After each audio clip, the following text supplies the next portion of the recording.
मैं जानता हूं तुम क्या पूछना चाहती हो। मैं फिर भी सुनना चाहता हूं। भैया, आपने मेरे पति के प्राण ले लिए, उससे विचलित नहीं हूं मैं, क्योंकि कदाचित यही आवश्यक था। अगर विचलित नहीं हो तो क्या प्रश्न लेकर आई हो? यही कि मैं अपने पुत्र के प्रश्नों का क्या उत्तर दूं भैया।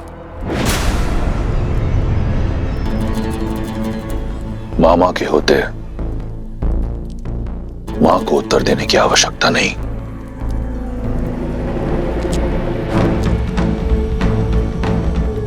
मेरे प्रिय भांजे, तुम्हें पता है इस संसार को लगता है कि तुम्हारे मामा के सीने में हृदय है ही नहीं।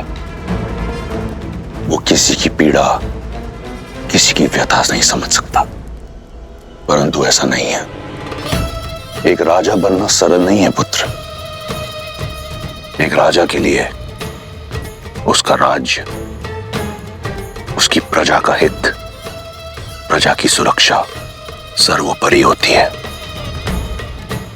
मैंने जो किया वो किसी द्वेष से नहीं किया।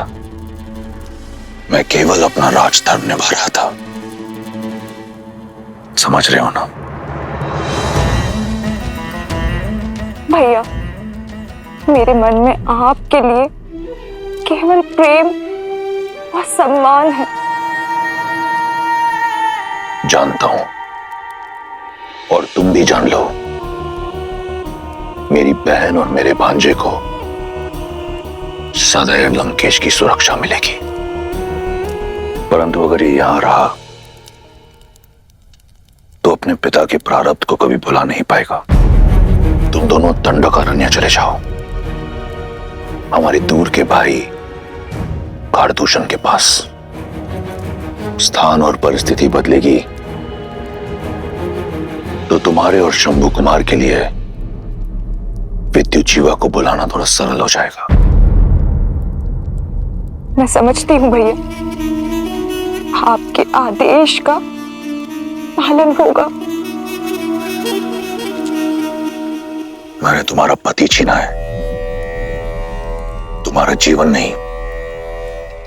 पत्नी धर्म से मुक्त हो तुम।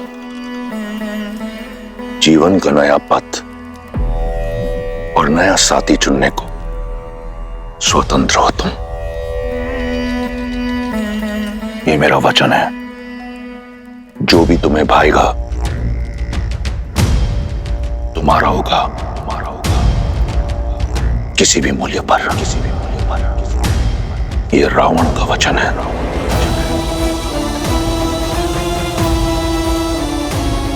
धन्यवाद भैया।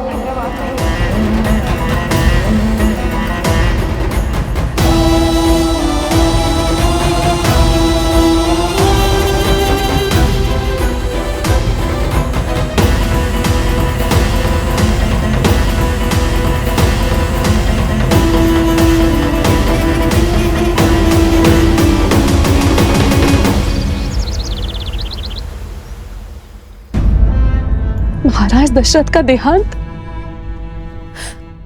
और मेरी सीता, राम, सीता और लक्ष्मण को वनवास भेज दिया गया है। ये क्या अनर्थ हो रहा है अयोध्या में आर्य? मेरी सीता और उर्मिला के साथ घोर अन्याय। आर्य, हम इसी क्षण अयोध्या जाएंगे और लेकर आएंगे अपनी पुत्रियों को। हमने उनका विवाह कष्ट और यातनाएं सहने के लिए नहीं किया था। मैं अपनी पुत्री सीता को भली भांति जानता हूं। श्री राम के साथ वन में जाने का निर्णय उसी का होगा, और कुमार लक्ष्मण भी अपने भाई की परछाई हैं, बिना उर्मिला की सहमति के वन में नहीं गए होंगे। और इस संबंध के लिए हमारा कोई उत्तरदायित्व नहीं।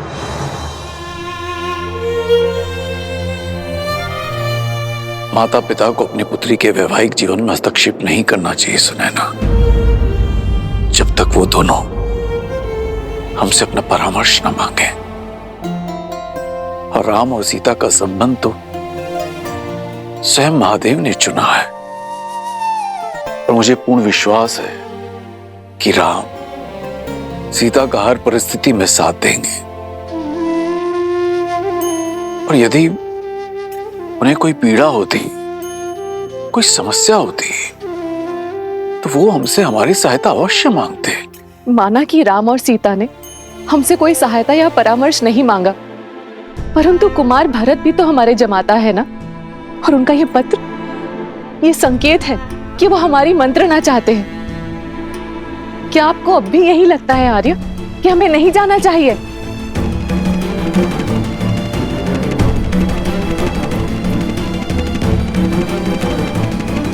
हमारे शरीर में प्राण रहते हम आपको आगे नहीं बढ़ने देंगे। आपका लगाया हुआ हर लांछन, हर अपराध उचित है। मुझ पापी के कारण ही मेरे भैया राम को ये सब कष्ट भोगने पड़ रहे हैं। मेरे प्राण ले लीजिए, किंतु मुझे अयोध्या नरेश मत कहिए।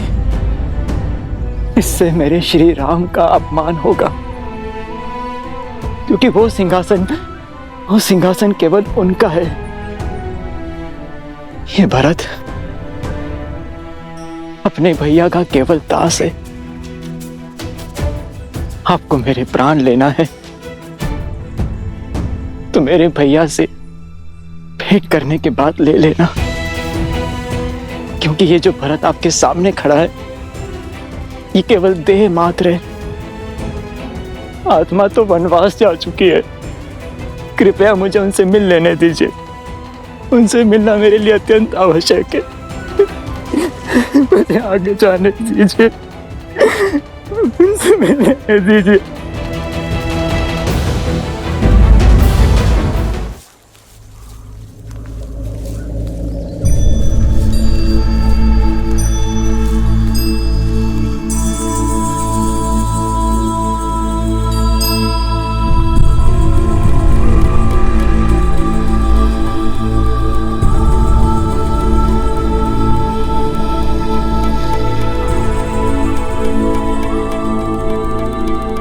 ये कहाँ है? सारी महारानियां ऐसन वस्त्र में, और ये कलश।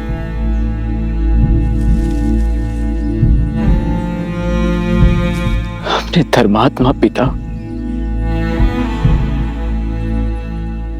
महाराज दशरथ की चिता को अग्नि देकर आ रहा हूं। उनकी पावन अस्थियां अपने साथ लेकर जा रहा हूं, ताकि उनके ज्येष्ठ पुत्र मेरे राम भैया उनकी अस्थियों का विसर्जन कर सके। श्री राम को कष्ट पहुंचाना, ऐसा विचार मैं स्वप्न में भी नहीं कर सकता। मेरी मंशा तो उन्हें उनके उचित स्थान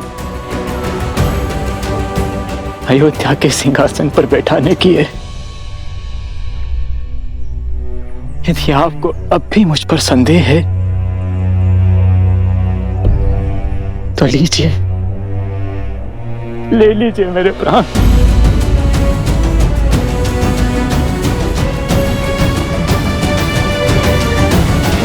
क्षमा प्रार्थी हूं आपकी मंशा पर संदेह किए। क्षमा।